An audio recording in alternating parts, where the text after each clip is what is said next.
बिस्मिल्लाहिर्रहमानिर्रहीम। अस्सलाम वालेकुम टू ऑडियो स्टूडेंट्स। मैं आपका tutor Raza Latif from government post graduate college Samundri Faisalabad. Course title tensor analysis, lecture number 11 deliver करने जा रहा हूँ। आज जो हमारा टॉपिक होगा टेंसर एनालिसिस के इम्पोर्टेंट थ्योरम से कंसीडर किया जा रहा है। इस थ्योरम का नाम होगा वेक्टर ट्रिपल प्रोडक्ट थ्योरम, और एग्ज़ाम में ये क्वेश्चन कुछ इस अंदाज में पूछा जाता है, state and prove vector triple product in tensor analysis. या फिर आपसे ये कुछ ऐसे भी डिस्कस किया जा सकता है कि प्रूव डैट रिलेशन, जो इसका मैंने स्टेटमेंट में लिखा होगा उसको आपसे प्रूव डैट या शो डैट की फॉर्म में पूछ सकता है। तो चलते हैं आगे स्टूडेंट्स, फर्स्ट ऑफ ऑल इसके स्टेटमेंट को डिस्कस करने की तरफ। स्टेटमेंट कुछ इस अंदाज में है, that the vector triple product theorem in tensor analysis is defined as. ये हमारे पास रिलेशन होगा जो कि आपने ओरली इसको याद करना है, और अगर एग्ज़ाम में ये आपको स्टेट एंड प्रूफ के अलावा प्रूफ डैट की फॉर्म में पूछे तो आपसे ये ऐसे स्टेटमेंट पूछी जा सकती है। ठीक है, तो ये रिलेशन कुछ ऐसे है, A cross bracket start B cross C bracket close equal होगा A dot C into B minus A dot B into C. यानी ये रिलेशन को आपने फुलफिल करवाना होगा in by the help of tensor analysis the properties. Proof की तरफ चलते हैं आगे स्टूडेंट्स। प्रूफ कुछ ऐसे है कि आपने वेक्टर ट्रिपल प्रोडक्ट का जो एक रिलेशन होता है इंडिसेस की फॉर्म में, वो आपने सेलेक्ट करवाना होता है। Since vector triple product of A and B cross C is, हमने यहाँ पर क्या किया कि हमने वेक्टर ट्रिपल प्रोडक्ट शो करवाने के लिए दो वेक्टर का रिज़ल्ट क्रिएट कर लिया। एक हमने ए वेक्टर ले लिया और हमने एक कॉम्बिनेशन फॉर्म में बी क्रॉस सी का वेक्टर ले लिया है। ये जो बी क्रॉस सी है ये आपने एक वेक्टर कंसीडर करना है, लेकिन ये इस वक्त कॉम्बिनेशन की फॉर्म में है, यानी बी और सी का एक कॉम्बिनेशन अटैच्ड है। तो एक ये वेक्टर होगा और एक आपके पास ये वेक्टर होगा। इन दोनों वेक्टर का आपने अब लेना है cross bye the help of indices. तो वो नेक्स्ट टाइम में मैंने ऐसे राइट किया हुआ है, A cross B cross C bracket close करेंगे और इसके सबस्क्रिप्ट में आपने इंडिसेस आई राइट कर देना है। अब जब आप ए क्रॉस बी क्रॉस सी इंडिसेस आई की फॉर्म में इस रिलेशन को ओपन करेंगे तो यहाँ पर आपके पास लीविस बीटा सिंबल ओपन हो जाएगा, यानी कि Lewis beta symbol epsilon I J के सबस्क्रिप्ट के अंदर ये ऐसे ओपन लाइंस हो जाएंगे। और आपके पास जो फर्स्ट वेक्टर ए है इसके सबस्क्रिप्ट में जे इंडिसेस आ जाएगा, यानी एक्सेप्ट ऑफ आई, यानी आई इंडिसेस के अलावा आपने सबस्क्रिप्ट दोनों वेक्टर्स के बियॉन्ड राइट कर देने हैं। और बी क्रॉस सी जो वेक्टर होगा इसके सबस्क्रिप्ट में एक्सेप्ट आई के अलावा यानी कि आप के राइट कर देंगे, यानी आई के अलावा आपके पास जो दो इंडिसेस रह जाते हैं, यानी आप लीविस बीटा में अगर आ जाएं तो आई सबस्क्रिप्ट आपके पास ऑलरेडी ए क्रॉस बी क्रॉस सी के साथ अटैच्ड है।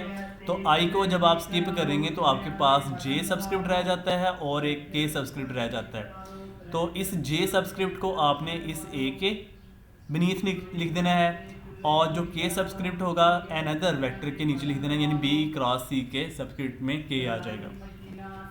होपफुली अंडरस्टैंड कर लिया होगा सभी स्टूडेंट ने ये स्टेप कैसे क्रिएट हमने किया है। अब इसको हम कह देते हैं इक्वेशन नंबर 1, यानी ये हम आगे इसको कंप्लीट फुलफिल करवाना चाहते हैं। नेक्स्ट हमारे पास ये है कि यही जो आपके पास बी क्रॉस सी जो आपके पास ब्रैकेट में लिखा हुआ है, ये रिलेशन कुछ ऐसे लिखा जा सकता है एन अदर लीविस बीटा की फॉर्म में, but B cross C subscript के जैसे हमने इस रिलेशन को ओपन किया है सेम एज इट इज़ आपने अप्लाई कर देने हैं बी क्रॉस सी पे स्टेप्स को, यानी बिल्कुल एज इट इज़ आपने जो अबव आपने रिलेशन कायम किया है वैसे ही आपने बी क्रॉस सी का रिलेशन भी अब हम कायम करेंगे। तो इसमें आपको बिल्कुल क्लियर अंदाज हो जाएगा कि हम कैसे बी क्रॉस सी को फुलफिल करवाएंगे। एप्सिलॉन लीविस बीटा में आप अब एन अदर इंडिसेस यूज़ कर लें, क्योंकि ऑलरेडी आप आई जे के यूज़ कर चुके हो। तो इसमें आप के सबस्क्रिप्ट इसलिए ले रहे हैं क्योंकि बी क्रॉस सी के अंदर आप इंडिसेस के अटैच किया हुआ है। अगर के आपको ऑनवर्ड ना चाहिए होता तो हम डिफरेंट इंडिसेस यूज़ कर लेते।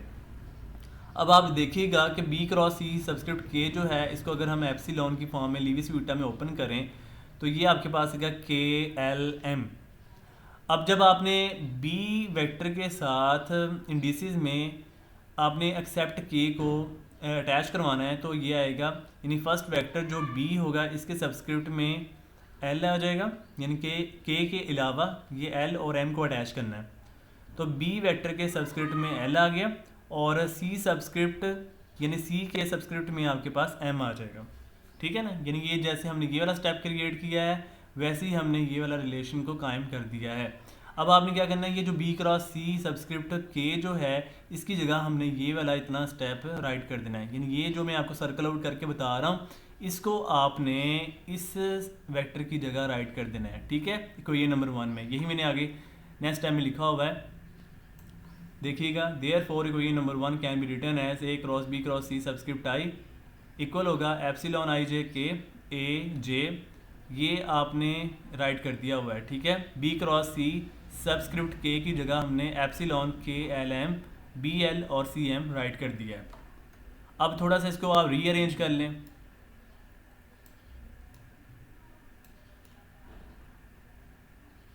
अब इसको हम रीअरेंज कर लेते हैं।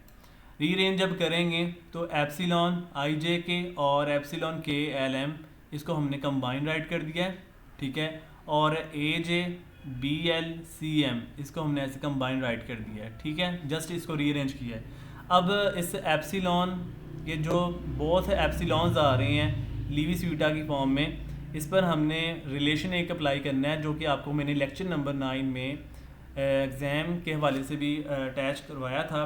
और ये आप सभी स्टूडेंट को मैं क्लियर करना चाहता हूँ कि जो आपके पास अभी एग्ज़ाम्स हुआ है GCUF की तरफ से, तो इसमें क्वेश्चन नंबर 5 का जो बी पार्ट आया था इसमें हमारे पास एक ट्रांसफॉर्मेशन का एक क्वेश्चन था बी पार्ट। उसमें आपसे जो क्वेश्चन पूछा गया है वो एक्चुअली आपके पास टेंसर एनालिसिस में एक टॉपिक है जो कि मेरे लेक्चर नंबर 9 में एग्जिस्ट है टेंसर एनालिसिस में। उस टॉपिक का नेम है relation between Lewis beta symbol and Kronecker delta. ठीक है, यानी कि लीविस बीटा सिंबल और क्रोनकर डेल्टा के बिटवीन जो एक रिलेशन मैंने आपको कायम किया था वो आपसे एग्जाम में पूछा हुआ है क्वेश्चन नंबर 5 का बी पार्ट। वो भी आप सभी स्टूडेंट एक बार नज़र दे लीजिएगा। ठीक है, और ये इस वेक्टर टिपर प्रोडक्ट में यहाँ पर अप्लाई भी हो रहा है कि आपके पास जब दो लीविस बीटा सिंबल आपस में मल्टीप्लाइड यानी कि प्रोडक्ट की फॉर्म में ज्वाइन हो तो उसको आप कैसे ओपन करते हैं। तो उसका क्राइटेरिया कुछ ऐसे है, ये मैंने आपको स्टेटमेंट यहाँ पर लिखी है, by using the relation of Kronecker delta and Lewis beta symbol. तो आपके पास ऐसे होगा कि ये जो आपके पास बहुत एप्सिलॉन्स हैं लीविस बीटा की फॉर्म में, इसको जब हम ओपन करेंगे तो ये आपके पास ऐसा क्रोनकर डेल्टा क्रिएटेड हो जाएगा। अब ये लिखना है कैसे, ये ज़रा देखिएगा। तो आपने इस तरह करना है कि जो क्रोनकर डेल्टा बहुत क्रोनकर डेल्टा आपने राइट करने हैं माइनस ऐसे बहुत क्रोनकर डेल्टा यहाँ पे आप राइट करेंगे।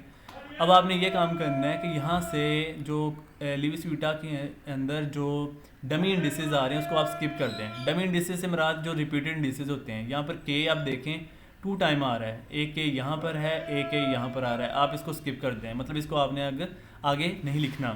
जो डमी होगा उसको आप स्किप कर देंगे। जो फ्री इंडिसेस होगा, फ्री इंडिसेस से मुराद है जो ओनली ऑन वंस एक बार आए, यहाँ पर I J L M only on once time है, यानी कि ओनली ऑन एक बार लिखे हुए हैं, सिर्फ एक बार आए हैं। ठीक है, जो चीज़ एक बार आएगी उसको आपने इंडिसेस में आगे क्रोनकर डेल्टा में लिखना है।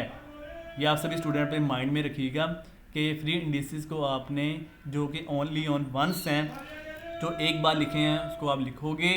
जो रिपीटेड इंडिसेस हैं यानी कि डमी हैं कि जो आपके पास 2 बार आ रहा है उसको आप स्किप कर देंगे, यानी कि नहीं लिखना। तो यहाँ पर क्रोनकर डेल्टा यानी कि डेल्टा की फॉर्म में लिख के ना आपने क्या करना है, ये जो फर्स्ट इंडिसेस आई है ना इसको आपने इस एल के साथ मल्टीप्लाई कर देना है, तो ये हो गया आई एल। फिर आपने क्या करना है, ये जो जे इंडिसेस है ना सेकंड वाला, इसको आपने यहाँ से सेकंड वाले के साथ मल्टीप्लाई कर देना है एम के साथ, तो ये बन जाएगा जे एम। ठीक है, फिर माइनस क्रोनकर डेल्टा, इसके इंडिसेस में आई एम कैसे लिखना है, यहाँ पे स्टार्टिंग वाला जो आई होगा ना इंडिसेस इसको आपने इस सेकंड वाले के साथ मल्टीप्लाई कर देना है यानी एम के साथ, तो ये हो गया आई एम। फिर इसी तरीके से यहाँ से जो सेकंड वाला जे है इसको आपने फर्स्ट वाले एल के साथ मल्टीप्लाई कर देना है, ये हो जाएगा जे एल।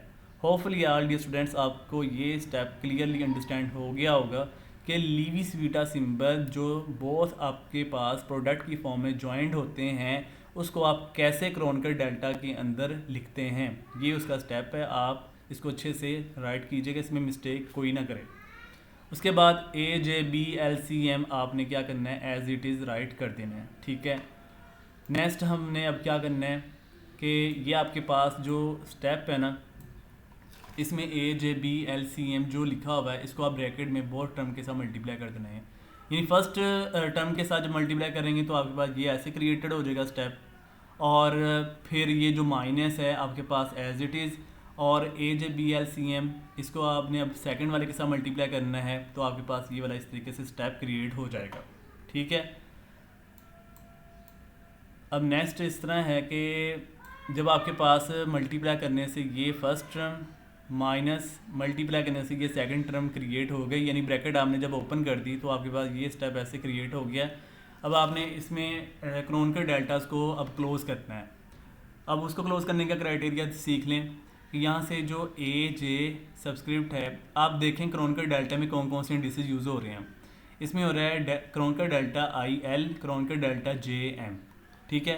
तो इसका मतलब है कि आपके पास ये जो कॉम्बिनेशन बनेगा, यहाँ पर बी जो है एल के साथ अटैच है, ठीक है, और जो सी एम के साथ अटैच है। यहाँ पर जो ए जे होगा इसको आप एक्स्ट्रा समझ लें, यानी कि ए जे के ऊपर आपने कोई काम नहीं करना। इसकी मैं रीज़न आपको बता देता हूँ कि यहाँ पर जो ए जे है और ये जो ए जे होगा, जो हमने प्रूव करना है रिलेशन, उसमें ए जे की ज़रूरत क्रोनकर डेल्टा के साथ बिल्कुल भी नहीं है। तो इसको आप कर देंगे स्किप, यानी कि यहाँ पर आपने इसका क्रोनकर डेल्टा के साथ रिलेशन नहीं बनाना, इसको आप बाहर रखेंगे। तो ये ए जे आपके पास एज इट इज़। अब आपने क्रोनकर डेल्टा आई एल लिखना है, ये लिख दिया। अब क्रोनकर डेल्टा आई के साथ एल है तो आप बी वाला वेक्टर अटैच कर लें, क्योंकि इसके सब्सक्रिप्ट में एल आ रहा है, तो आपने ये बी एल लिख दिया। फिर क्रोनकर डेल्टा जे एम है फिर आपके पास ये क्रोनकर डेल्टा जे एम है, इसके साथ सब्सक्रिप्ट में एम आ रहा है तो आप देखेंगे सी एम अटैच हो जाएगा। तो आपके पास ये ऐसे स्टेप क्रिएटेड हो गया। आपने ये देखना क्रोनकर डेल्टा में जो सिंबल्स पड़े हुए हैं इंडिसेस में वो आप सेम रखेंगे।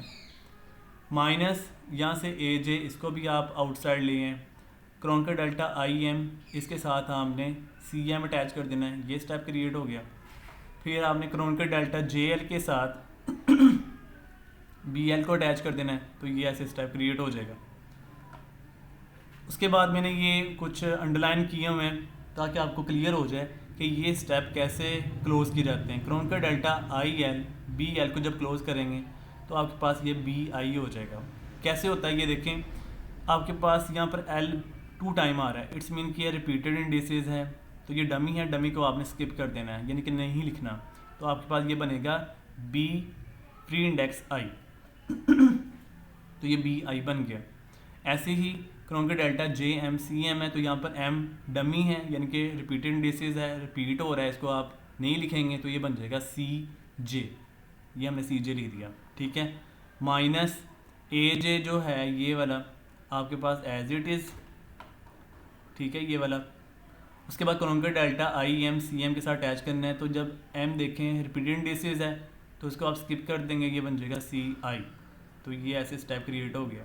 Kronecker delta J L B L है, यहाँ पर एल जो है रिपीटेड इंडिसेस है, यानी कि डमी है, इसको आप स्किप कर देंगे तो जे के साथ अटैच हो जाएगा, तो ये बन गया बी जे, ये हमने लिख दिया, ठीक है। बी जे यानी कि फ्री इंडेक्सेस में उसके बाद आप इसको जस्ट अब रीअरेंज करेंगे। जब आप रीअरेंज करेंगे तो ये आपके पास ए जे बी आई सी जे जो है, इसमें आपने अब ये करना है कि हमें ए का सी के साथ प्रोडक्ट चाहिए, क्योंकि आपके पास यहाँ पर ए के सब्सक्रिप्ट में भी जे है, यहाँ पर सी के सब्सक्रिप्ट में भी जे है, तो आप इसका डॉट प्रोडक्ट ले लेंगे, क्योंकि आपको पता है डॉट प्रोडक्ट जो कॉम्यूटेटिव होते हैं वो आपके पास सेम इंडिसेस के लिहाज से अप्लाई होते हैं। जब सेम उसके इंडिसेस आएंगे तभी उसका डॉट लिया जा सकता है, ठीक है, टेंसर एनालिसिस के अंदर भी। और वेक्टर में भी ऐसे ही है कि डॉट प्रोडक्ट आपको पता है 1 होता है।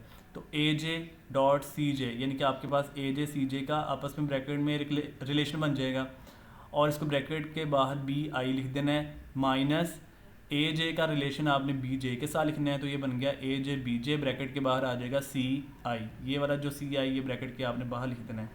उसके बाद जो आपके पास इंडिसेस आ रही हैं, सभी इंडिसेस को आपने क्लोज़ करके लिखना है। अब हम टेंशन एनालिसिस जो कर रहे हैं, इसमें जितने भी इंडिसेस इसको जब क्लोज़ करेंगे तो ये आपके पास रिलेशन आ जाएगा, यानी कि आई जे जितने भी हैं सभी को क्लोज़ करने के बाद ए क्रॉस बी क्रॉस सी ये रिलेशन आ गया, इक्वल होगा ए डॉट सी, यानी कि जब आपने जे को क्लोज़ करना है, यानी दोनों जे जो हैं इंडिसेस सेम है, इसलिए आपके पास डॉट प्रोडक्ट आ जाएगा ए डॉट सी।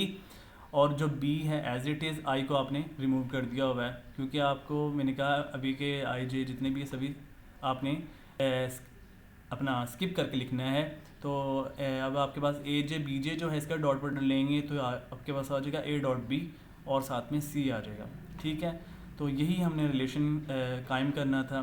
ठीक है, अब आपके पास ये जो रिलेशन कायम हो गया है, this is the relation for vector triple product theorem in tensor analysis. तो लास्ट पे आपने इसका कंक्लूजन लिख देना है कि hence it is proved our required result in vector and tensor analysis as a vector triple product theorem. Hopefully our dear students, आज के लेक्चर को सभी स्टूडेंट ने बहुत अच्छे अंदाज में अंडरस्टैंड कर लिया होगा। अगर फिर भी किसी टाइम में कोई कन्फ्यूजन हो, क्वेश्चन कर सकते हैं, इंशाल्लाह अच्छे अंदाज में गाइडलाइन दी जाएगी। तो ख्याल रखिएगा डियर स्टूडेंट्स, दुआ में याद रखिएगा। अल्लाह हाफिज़ एंड स्टे ब्लेस्ड।